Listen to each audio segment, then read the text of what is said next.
इसी के साथ तो चले इसी के साथ।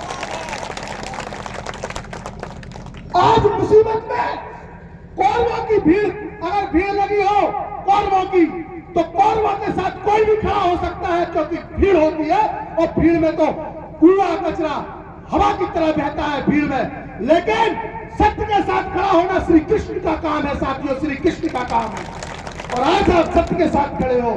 मैं आपसे कहना चाहता हूं कि आप, अगर हम विधानसभा में चुनाव हारे हैं तो किसी मतदाता की कमी से चुनाव नहीं हारे। हम कांग्रेस के उस कार्यकर्ता से चुनाव हारे जिसने अपने पोलिंग की सुरक्षा नहीं कर पाई, जो अपनी बूथ की अचरगी नहीं रोक पाया, जो अपनी फर्जी वोटिंग नहीं रोक पाया। हम उस वजह से चुनाव हारे हैं, ना कि कार्यकर्ताओं ने हमें चुनाव हारा, जनता ने हमें चुनाव। कम से कम 20,000 वोट फर्जी डले इस विधानसभा में। मैं दावे के साथ सीना ठोक के कह सकता हूं, अगर उस गांव में सतीश फौजी नहीं है तो सतीश फौजी की जगह कोई दूसरा वोट डाला है फर्जी तरीके से। तो मैं आप सबसे कहना चाहता हूं कि आज आप इस मंच की लड़ाई को छोड़ो। बोलने का मौका मिलता है न मिले, लेकिन आपको इतनी ताकत लगानी है कि आप घर घर जाइए, आप स्वयं राव साहब बन जाइए, आप स्वयं यादवेंद्र सिंह बन जाइए। या किस किस के पास जाएंगे?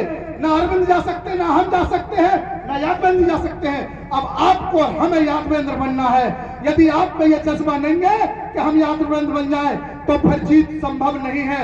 अगर आज आप यहाँ यह प्रतिज्ञा लेके जाते हैं कि मैं यादवेंद्र बनूं तो यह जीत संभव है साथियों।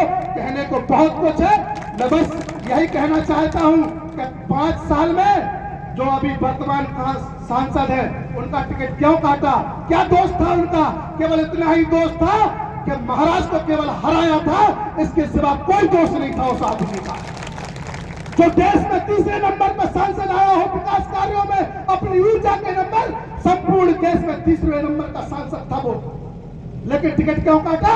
क्योंकि महाराज को हराया था। लेकिन आप भी विश्वास करो कि एक बार और हरा दो तो महाराज का भी हमेशा टिकट कट जाएगा। मैं ज्यादा कुछ ना कहते हुए अपनी वाणी को विराम दूंगा और समय समय में पूरे विधानसभा